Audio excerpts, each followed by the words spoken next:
Hello friends, welcome to રજવાડી kitchen. આજે આપણે બનાવશું બાર લગ્ન પ્રસંગમાં રસોઈયા બનાવે તેવું બાફેલા બટાકાનું રસાવાળું શાક। આ શાક બનાવવું એકદમ સરળ છે। આ શાક પૂરી, પરાઠા, રોટલી અને ભાત સાથે ખૂબ જ ટેસ્ટી લાગે છે। આપણે ઘરમાં રહેલા બેઝિક મસાલામાંથી જ આ બાફેલા બટાકાનું શાક બનાવશું। તેને બનાવવા માટે મેં અહીંયા 500 ગ્રામ જેટલા બટાકા લીધા છે। જો બટાકા મોટા હોય તો આ રીતે ટુકડા કરી લેવા। મેં બટાકાને 2 થી 3 વાર પાણીથી બરાબર વોશ કરીને લીધેલા છે। હવે આપણે બટાકા બાફશું તો તેના માટે મેં અહીંયા એક કુકર લઈ લીધું છે। તેમાં આપણે બટાકા એડ કરી દઈશું। હવે તેમાં 1 ગ્લાસ જેટલું પાણી નાખીશું અને મીઠું એડ કરી દઈશું। બાફતી વખતે મીઠું એડ કરવાથી બટાકાનો ટેસ્ટ ખૂબ જ સરસ આવશે। હવે કુકરનું ઢાંકણ ઢાંકીને મીડિયમ ફ્લેમ ઉપર 3 વિસલ થાય ત્યાં સુધી થવા દઈશું। કુકર ઠંડુ થાય પછી જ તેને ખોલશું। હવે આપણા બટાકા બરાબર બફાઈ ગયા છે। આ રીતે આપણે ચાકુની મદદથી ચેક કરી લઈશું। હવે આ બાફેલા બટાકાને આપણે એક બાઉલમાં ટ્રાન્સફર કરી લેવાના છે। હવે આપણે બટાકાની છાલ ઉતારી દઈશું અને બટાકા ઠંડા થાય એટલે પછી તેને આ રીતે ટુકડામાં કટ કરી લઈશું। હવે મેં બટાકાના આ રીતે ટુકડા કરી લીધા છે। તો હવે આપણે તેનું શાક બનાવશું। તો તેના માટે મેં અહીંયા એક જાડા તળિયાવાળી કઢાઈ લઈ લીધી છે। હવે તેમાં 1 ટીસ્પૂન જેટલું રાઈ જીરું એડ કરી લઈશું। રાઈ ફૂટી જાય પછી તેમાં 4 થી 5 ટેબલસ્પૂન જેટલું તેલ લઈ લઈશું। આમાં તેલ થોડું આગળ પડતું જ લેવાનું છે।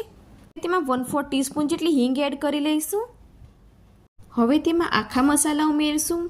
તેમાં 2 સૂકા લાલ મરચાં, 1 તમાલપત્ર, 1 તજનો ટુકડો, 1 દગડફૂલ અને 2 લવિંગ તેલમાં નાખી દઈશું। આ શાકમાં આખા મસાલાની ફ્લેવર ખૂબ જ સરસ આવે છે।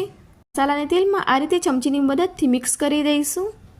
આ રીતે મસાલા તેલમાં શેકાય પછી તેમાં 2 મીડિયમ સાઇઝના ટામેટાં, 10 થી 12 જેટલા મીઠા લીમડાના પાન અને 2 લીલા મરચાં બારીક સુધારેલા એડ કરી દઈશું।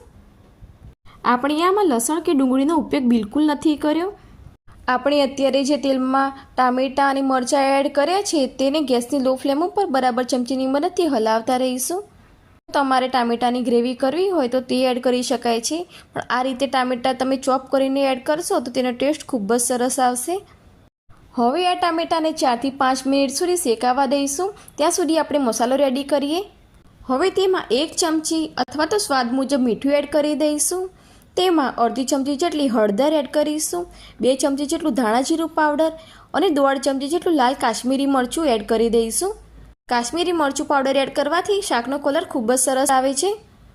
હવે તેમાં થોડું પાણી એડ કરીને તેની પેસ્ટ બનાવી લઈશું અને તેની ચમચીની મદદથી આ રીતે બરાબર મિક્સ કરી દઈશું। પેસ્ટ હજી થોડી ઠીક છે તો થોડું પાણી હજી એડ કરી દઈશું। આ રીતે પેસ્ટ બનાવવાથી મસાલા પાણીમાં ફૂલી પણ જશે અને તેનો વઘાર કરતી વખતે મસાલા બળશે પણ નહીં। તો તમે જોઈ શકો છો કે આપણી મસાલાની પેસ્ટ હવે રેડી થઈ ગઈ છે। આપણે ઘરમાં જે બેઝિક મસાલા હોય તે જ એડ કર્યા છે। તો હવે ટામેટાને આપણે ગેસની સ્લો ફ્લેમ ઉપર 5 થી 7 મિનિટ સુધી ચડવા દીધા હતા। ટામેટા હવે 75% જેટલા કૂક થઈ ગયા છે।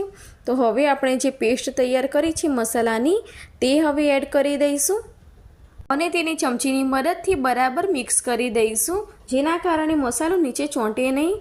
તો તેને આ રીતે બરાબર મિક્સ કરતા જઈશું અને આ સમયે આપણે ગેસની ફ્લેમ પણ સ્લો જ રાખવાની છે।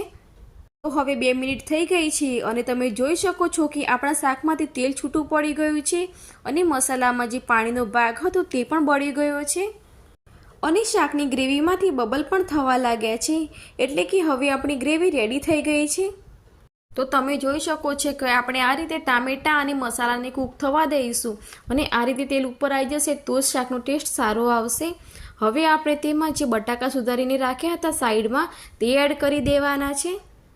હવે આપણે મસાલા અને બટાકા સાથે બરાબર મિક્સ કરી દઈશું। આ રીતે ચમચીથી હલાવતા બટાકાને પ્રેસ પણ કરતા જઈશું, જેથી તેનો રસો પણ થોડો જાડો બને। જો તમારી બટાકાની સૂકી ભાજી ખાવી હોય તો 1 થી 2 મિનિટ સુધી ગેસની ફ્લેમ સ્લો રાખીને તેલ છૂટું પડે ત્યાં સુધી બટાકાને કૂક કરવા। પણ અત્યારે આપણે બટાકાનું રસાવાળું શાક બનાવવાનું છે તો તેમાં આપણે પાણી એડ કરવું પડશે। તો અહીંયા મેં શાકને 1 થી 2 મિનિટ સુધી બરાબર મિક્સ કરતા જઈશું અને આ રીતે પ્રેસ કરવાથી શાકનો રસાનો ટેસ્ટ ખૂબ જ સરસ આવશે। આ રીતે શાક બરાબર સંતળાઈ જાય પછી તેમાં 1/4 કપ જેટલું પાણી એડ કરી દઈશું અને ફરીથી શાકને બરાબર મિક્સ કરી દઈશું। જેમ જેમ પાણી ઉમેરતા જઈશું તેમ શાકનો રસો ઘટ્ટ થતો જશે. હવે શાકમાં અડધો કપ જેટલું ગરમ પાણી એડ કરી દઈશું અને ચમચીની મદદથી બરાબર મિક્સ કરીને ઢાંકણ ઢાંકીને તેને 5 થી 7 મિનિટ સુધી બરાબર થવા દઈશું. 5 મિનિટ થઈ ગઈ છે તો હવે તેનું ઢાંકણ ખોલીને જોઈ લઈશું કે શાકમાંથી તેલ પણ છૂટું પડી ગયું છે અને તેમાંથી બબલ પણ આવવા લાગ્યા છે અને તમે જોઈ શકો છો કે શાકની ગ્રેવી પણ હવે ઘટ્ટ થઈ ગઈ છે. તો તમારે શાકમાં રસો કેટલો રાખવો છે? જો ઓછો રાખવો હોય તો હજી શાકને આપણે થોડું ઉકળવા દઈશું, નહીં તો આ સ્ટેજ ઉપર આપણે ગેસની ફ્લેમ બંધ કરવાની છે. હજી આપણે શાકને 1 મિનિટ સુધી મીડિયમ ફ્લેમ ઉપર બરાબર ઉકળવા દઈશું. જો તમારે આ સ્ટેજ ઉપર ગોળ અને આંબલીનું પાણી એડ કરવું હોય તો કરી શકાય છે.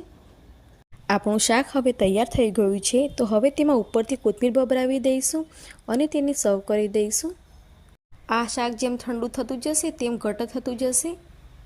તો ઘરમાં જ રહેલા બેઝિક મસાલામાંથી આ શાક બનીને રેડી થાય છે. આ શાક પૂરી સાથે ખાવાથી ખૂબ જ સ્વાદિષ્ટ લાગે છે. તમે પણ જ્યારે ઘરમાં કોઈ શાક ન હોય ત્યારે આ બટાકાનું શાક બનાવીને ઘરે એકવાર જરૂરથી ટ્રાય કરજો. ખૂબ જ સ્વાદિષ્ટ અને ટેસ્ટી બને છે. તો ફ્રેન્ડ્સ, તમને મારી આ રેસીપી પસંદ આવી હોય તો મારા વિડીયોને લાઈક કરીને મારી ચેનલને જરૂરથી સબસ્ક્રાઈબ કરજો.